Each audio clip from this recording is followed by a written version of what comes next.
sebagai seorang insan yang telah Allah anugerahkan kepada dirinya kecerdasan rohani dan akal fikir.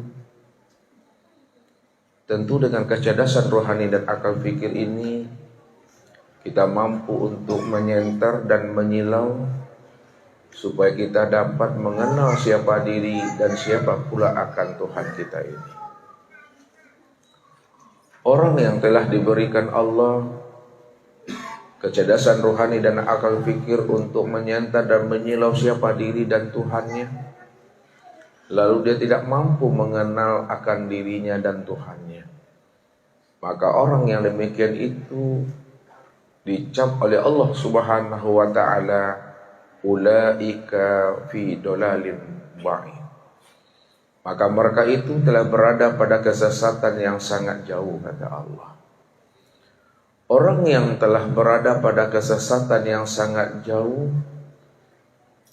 itu disebabkan karena mereka tidak mau memahami dan mengambil iktibar serta pelajaran terhadap apa yang Allah jadikan kepada dirinya dan di luar dirinya, untuk membaca tanda-tanda akan wujud kebesaran Allah pada alam dan pada dirinya.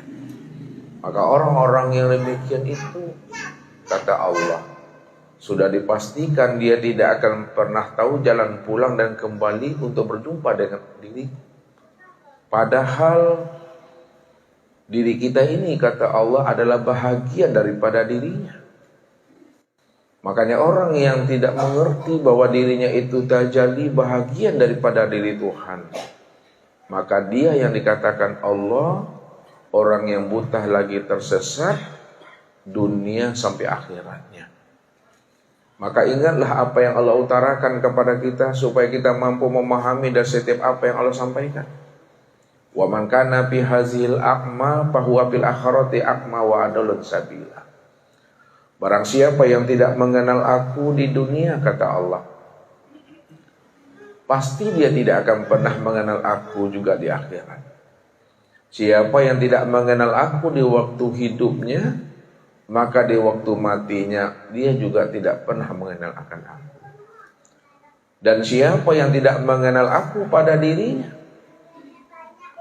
pasti dia tidak akan pernah mampu mengenal aku selain daripada dirinya.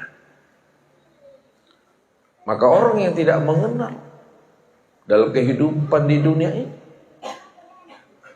bagaimana seluruh ibadah dan ketaatannya itu akan aku terima, kata Allah, padahal dirinya itu berada dalam keadaan kotor atau dalam keadaan najis. Makanya Allah katakan, innamal musyrikuna najasun. Sesungguhnya orang-orang yang musyrik, orang-orang yang merampok hak aku, orang-orang yang merampas akan hak aku, kata Allah, dianggapnya itu sebagai hak miliknya sendiri, lupa dia akan diriku, maka dialah orang-orang yang jiwa dan dirinya itu berada dalam keadaan najis atau kotor. Najis yang bagaimana, Bapak Ibu? Tentu najis akan dirinya secara batin. Kalau Allah sudah mencap diri kita ini najis secara batin, ulaika habitat a'maluhum fid dunya wal akhirah. Allah tidak terima. Allah akan batalkan dan Allah akan hapus, ya, seluruh amaliannya mulai dari sejak dunia sampai di akhirat nanti. Kalau Allah batalkan seluruh amaliah dan ibadah serta ketaatannya dunia sampai akhirat, lalu di mana posisi dan keberadaan akan dirinya nantinya, kata Allah? Keberadaan dirinya nanti tentu berada di dalam neraka untuk selama-lamanya. Inilah yang mesti kita khawatirkan kalau diri kita ini belum mampu juga untuk menyilau siapa diri kita ini dan siapa Tuhan. Sehingga dikatakan Tuhan kepada diri kita ini sebagai orang yang jahil murakab. Jahil murakab itu, Bapak Ibu, telah bersusun dua kejahilan pada dirinya. Jahil yang pertama, jahil tidak mengenal akan rahasia dirinya. Jahil yang kedua, tidak mengenal pula siapa Tuhan yang menjadikan akan dirinya. Maka kedua hal ini kalau terjadi pada diri kita, maka sudah dikatakan kita namanya jahil murakab. Kalau sudah dikatakan Allah sebagai jahil murakab, kemana kita akan pergi untuk mendapatkan hidayah dan petunjuk? Karena tidak ada yang bisa membukakan hidayah dan petunjuk, memberi kita ini jalan hidayah dan petunjuk untuk sampai kepada dirinya, kalau dah Allah tutup jalan hidayah dan petunjuk itu pada diri kita. Wa may yudlil falan tajida lahu waliyan mursyida.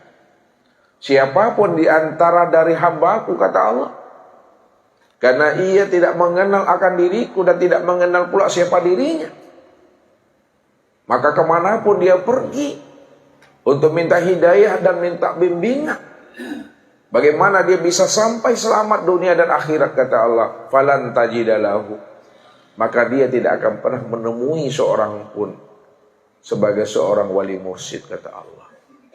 Karena wali mursyid itu, Bapak Ibu, bukanlah habaib. Wali mursyid itu bukanlah khalifah. Wali mursyid itu bukanlah tuan imam, bukan tuan guru. Wali mursyid itu bukanlah ustaz.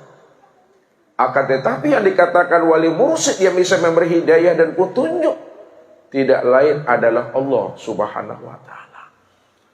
Kalau Allah sebagai wali mursyid yang bisa memberi hidayah dan petunjuk kepada diri kita, maka wajib kita untuk mengenal dirinya. Wajib kita untuk berjumpa dan bersua dengan dirinya. Kalau kita sudah mengenal, sudah berjumpa dan bersua dengan dirinya, maka ketahuilah bahwa puncak seluruh ibadah dan ketaatan yang kita kerjakan itu sebenarnya adalah menyaksikan Tuhan pada diri sendiri. Namun diri sendiri, Bapak Ibu, bukanlah kenyataan daripada tajalli diri kita sendiri. Diri kita ini ada di dalam tiada. Kalaulah diri kita ini ada di dalam tiada, maka yang tiada itulah wujud yang sebenar ada. Kalaulah yang tiada itu wujud yang sebenar ada, maka segala yang ada termasuk diri kita ini bahagian daripada yang tiada itu. Lalu siapa yang dikatakan wujud yang tiada? Yang dikatakan wujud yang tiada itu, itulah yang disebut namanya dengan batin, Bapak Ibu. Batin itu jangan Bapak Ibu pahami tidak ada. Batin itu ada, namun dia tidak dapat dikenal, dia tidak dapat dilihat dan disaksikan. Kapan si batin itu bisa dikenal dan dapat disaksikan, Bapak Ibu? Yang batin itu baru dapat dikenal dan dapat disaksikan ketika dia telah menamai dirinya dengan zahir, sebagai bentuk tajalli dirinya sendiri. Jadi ketika dia telah menamai dirinya dengan zahir sebagai bentuk tajalli dirinya, disitulah diri batin itu baru bisa dikenal dan baru bisa disaksikan.